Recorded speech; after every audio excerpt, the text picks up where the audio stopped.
welcome to APTN National News. I'm Melissa Ridgen. Well, we begin tonight in Nunavut, where there's a battle with COVID-19 continuing. They've got 70 active cases, all of which are located in Iqaluit, the territory's capital. The Nunavut government took questions from reporters today and said that over the weekend, Nunavut's elders' home was evacuated after a staff member there tested positive for COVID. All residents are now in other elder facilities in Ottawa and elsewhere throughout Nunavut. Nunavut's chief public health officer explains why. The reports that we received is that because of the number of staff in isolation, there weren't enough staff left to provide safe and appropriate care for the next 2 weeks. As we told you on Friday, Manitoba imposed new lockdown measures and over the weekend announced that schools will be closed going remote this week as the province hit the third worst COVID hotspot in North America per capita. But it's a whole different story in Saskatchewan, which hit a big milestone yesterday. 71% of adults over age 40 now have received their first shot of a COVID-19 vaccine, and the province has set a target to start reopening. We are able to move forward with step one of the reopening roadmap because so many Saskatchewan people are doing their part and they are getting vaccinated. And because we all are following the public health orders and the guidelines to reduce the spread of COVID-19. Step one of the reopening will begin May 30th. It includes bars and restaurants allowing up to 6 people at a table, the resumption of group fitness classes, private gatherings of up to 10 people, and public indoor gatherings of up to 30 people. That's, of course, in Saskatchewan. Well, it's graduation season, of course, and while the pandemic has canceled the University of Manitoba's traditional graduation powwow for the second year in a row, a record number of Indigenous students still celebrated during a virtual event.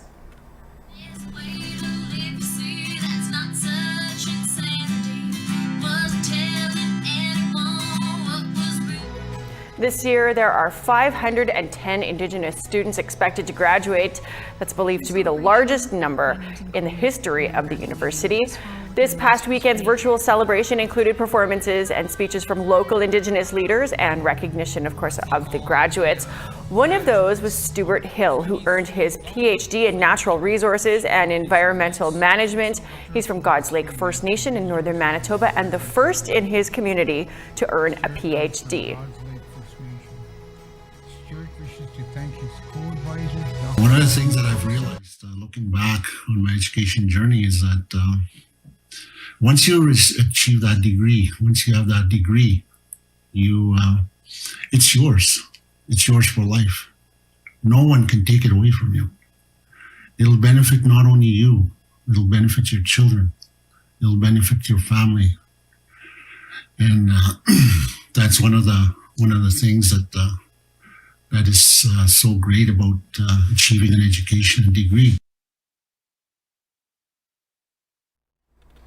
If you have somebody that you're very proud of graduating this year, you can let us know about it. Send your emails to news@aptn.ca. You can leave a comment on aptnnews.ca. You can also find us, of course, on Facebook and Twitter and Instagram, YouTube and TikTok.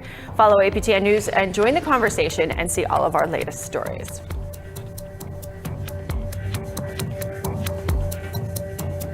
While many parts of the country are grappling with unusually dry conditions, it's spring breakup season in the south part of the Northwest Territories. And this year, high water levels have put several communities in a state of emergency.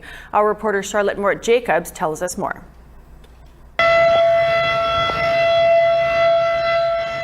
This siren signals water levels along the Decho, Mackenzie River, have reached 15 meters high. This weekend, officials in Fort Simpson, Northwest Territories, ordered an evacuation for residents living on the island, more than half of the 1,200-person community. We're canoeing down the main street. It's pretty wild. I've never thought I'd have to canoe to get to the pump house. We're going to do a level check here at the pump house to see where we are officially at with our water levels. Of the roughly 700 people displaced, some have been flown to Fort Smith, while others are camping on higher ground or staying with relatives. Like friends and family in town they have to leave the town. So they're either in Fort Smith or they're staying at relatives at Wild Rose. 4 Mile is still high. The whole Papal site is pretty much underwater. Jonathan Antoine, a local filmmaker from Lilliquet First Nation in Fort Simpson, has been documenting the flood. The hope is like the water goes down like right away. I don't want it to go any higher. The causeway, I want it to hold up because that's the only transportation that you could go into the community. And my hope is everybody comes together and helps rebuild. Fort Simpson isn't the only community affected. The water came up really fast. Iqaluit First Nation and Hay River are on evacuation alert with rising water levels. Oh my gosh! Meanwhile, in Jean Marie River, almost every house has been damaged by water and contaminated with fuel this weekend. The community of less than 100 was evacuated over the weekend. APTN will be following up on evacuation stories this week. Charlotte Mort-Jacobs, APTN National News, Yellowknife. We need to take a break, but when we come back, a new tip line for missing and murdered Indigenous women and girls. We also find a lot of the times when someone goes missing in Montreal that it is the Indigenous community who knows where these people are.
Welcome back.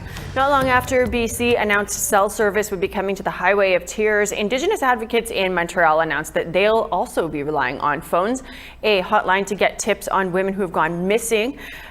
Lindsay Richardson explains how this is going to work. Dial 1-855-547-5938.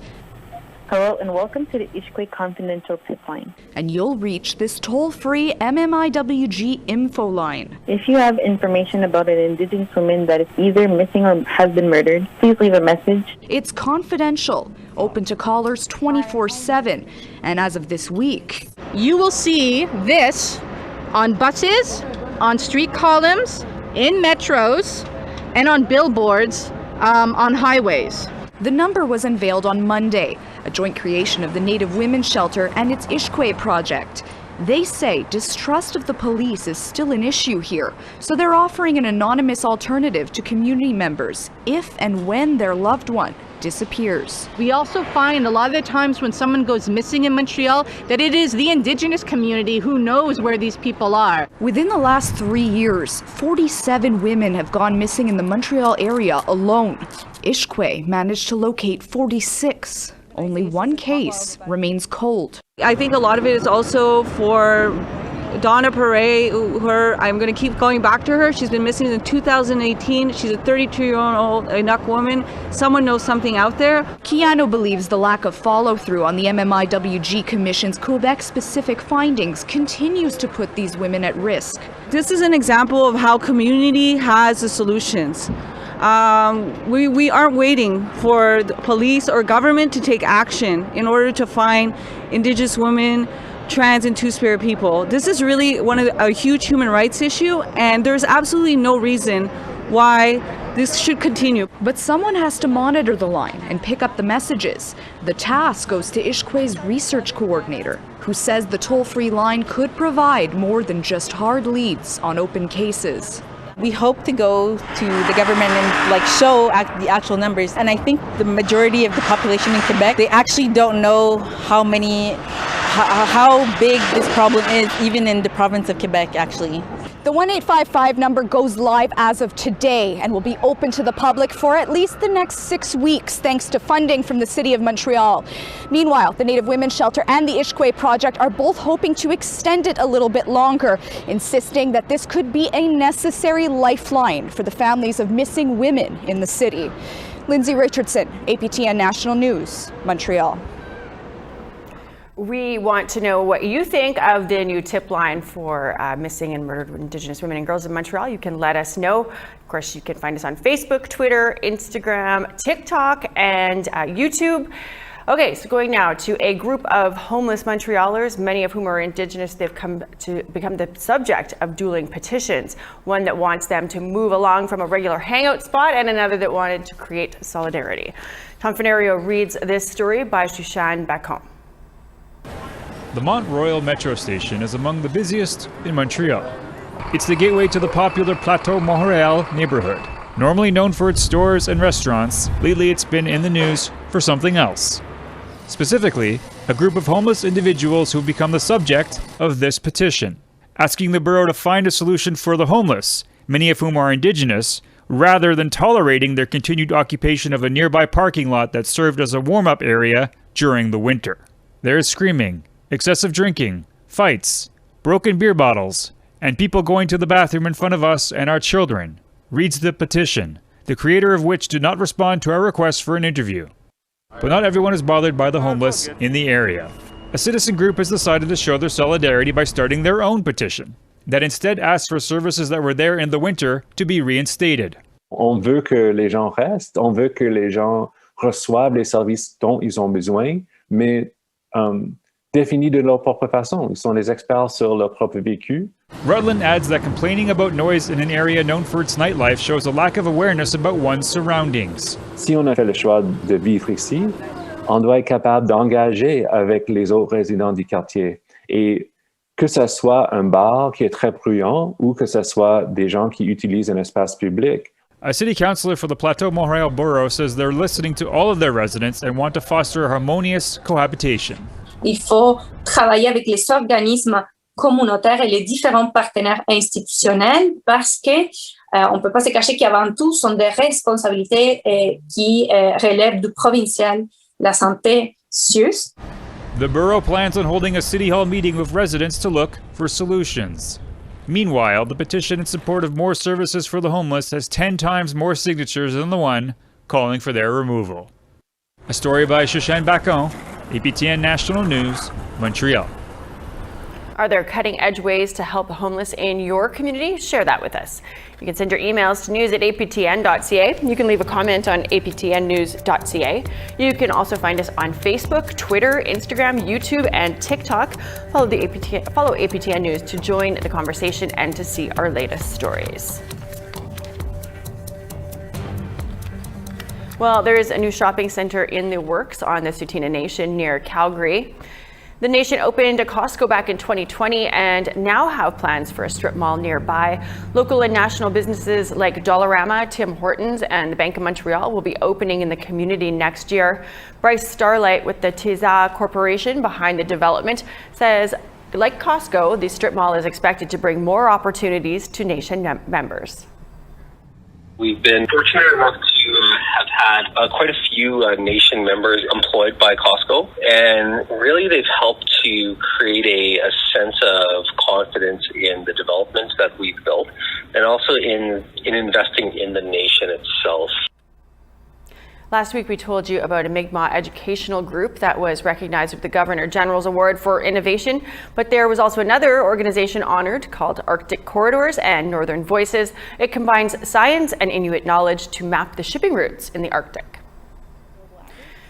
Climate change has led to melting ice and an increase in shipping in the north. 14 Inuit communities were consulted on the project to protect marine mammals and the Inuit way of life. Shirley Tagalak is from Arviat, Nunavut. She was a consultant on the project to make Arctic waters safer for everyone. We generated a series of maps that described in detail all of those activities seasonally, looking at different wildlife uses, looking at harvester uses, and also changes, changes to the coastal area.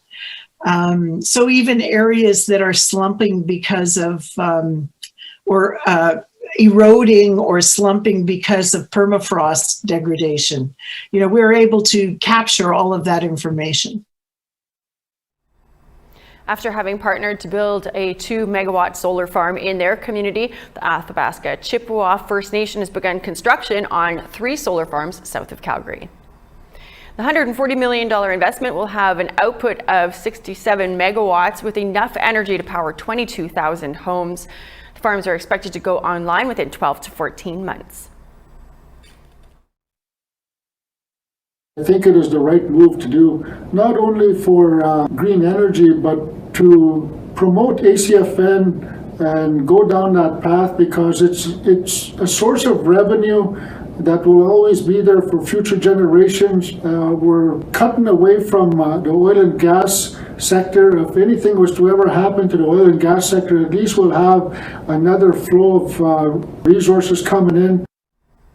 Time for another break, but when we come back, I'm going to tell you all about a new study that shows cultural activities reduce stress and heart disease. We'll tell you all about it. Stay with us.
Welcome back. It's time now for our photo of the day.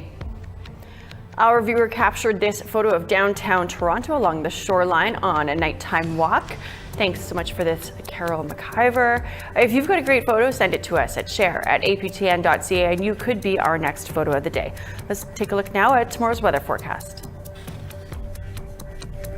Starting off on the east coast, we've got rain and 14 degrees for Fredericton, 11 and cloud for St. John's.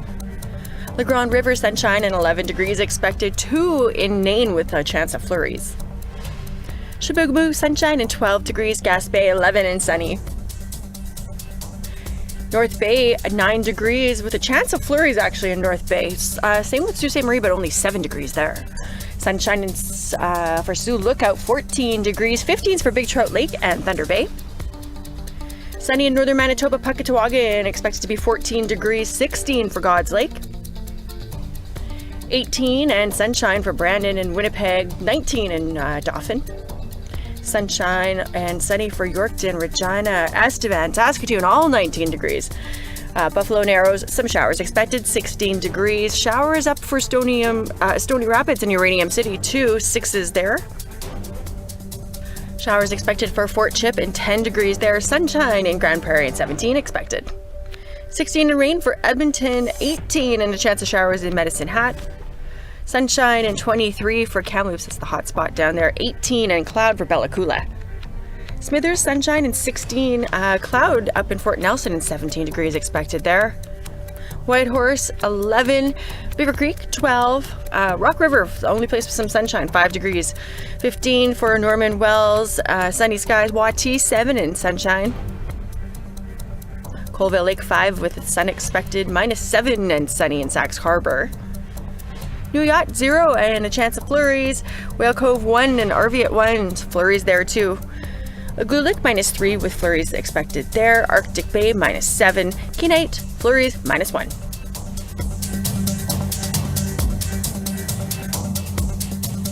According to a recent study by the University of Missouri School of Medicine, there's a direct link that can be made with Indigenous cultural activities, reducing stress and heart disease. The study's principal investigator and member of the Cherokee Nation, Dr. Melissa Lewis, told Dennis Ward all about the findings. Dr. Lewis, thanks so much for being with us. Can you tell us a little bit about the study you conducted and what led you to it?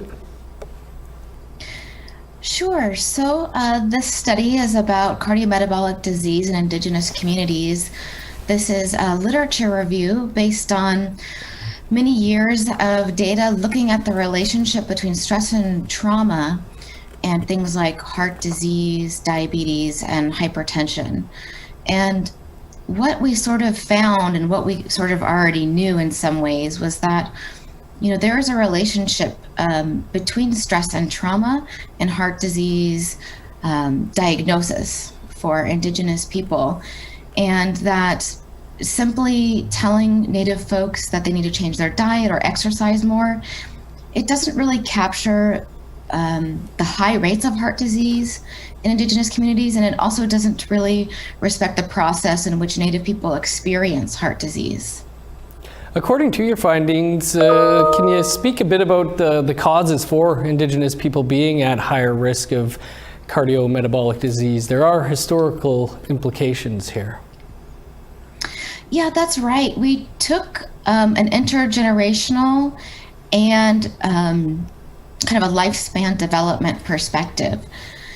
There isn't a lot of data out there yet about this. So what we found were relationships. So for instance, people who have higher rates of historical trauma measured through the historical loss scale are more likely to be at risk for heart disease through pathways like increased physiology, physiological dysfunction, increased mental health distress. And then kind of moving forward, we looked at early childhood stress as a second category of this kind of like Indigenous specific stress. And so with the data that is out there right now about early childhood stress, there was 2 things that are of note. One is that a substantial component of metabolic disease risk is actually prenatal. And that's particularly important for Indigenous people because Indigenous women experience violence and trauma more often than any other group. And that's a critical part of intrauterine development that actually relates to increased diabetes risk afterwards. Indigenous people have higher rates of adverse childhood experiences, etc. And then kind of the third area that we looked at to this developmental lifespan was adulthood stress. And we saw that in many domains of life, Indigenous people experience discrimination, racism, and bias that also relate to increased kind of HPA, what we call access dysfunction, which is related to inflammation, which is also related to increased heart disease risk. So, Dr. Lewis, what can be done in Indigenous communities to counteract some of these adverse medical conditions? Mm-hmm. Yeah, that's a great question. So, again, according to some of the data that we looked at and some of the projects that our research team is doing as well, two things are really important. I think Indigenous communities already have the answers within them, and the answers are cultural life ways. So the data shows that folks that participate in their traditional cultural activities, other studies have found that people who participate in their Indigenous language, so speakers of their language, are less likely to experience cardiometabolic disease risk. So it's really using our culture, our life ways, the way we know how to, plus having the resources and access to use them the way we know how to. Well, Dr. Melissa Lewis, it's important new work. Appreciate you taking some time to speak about it. Absolutely. Thank you for having me. Lots of good info there from Dr. Lewis. Well, that is all the time we have for you tonight to kick off your news for the week. Thanks for joining us. Have a great week, and Dennis Ward will be here tomorrow. I'll see you back here on Wednesday.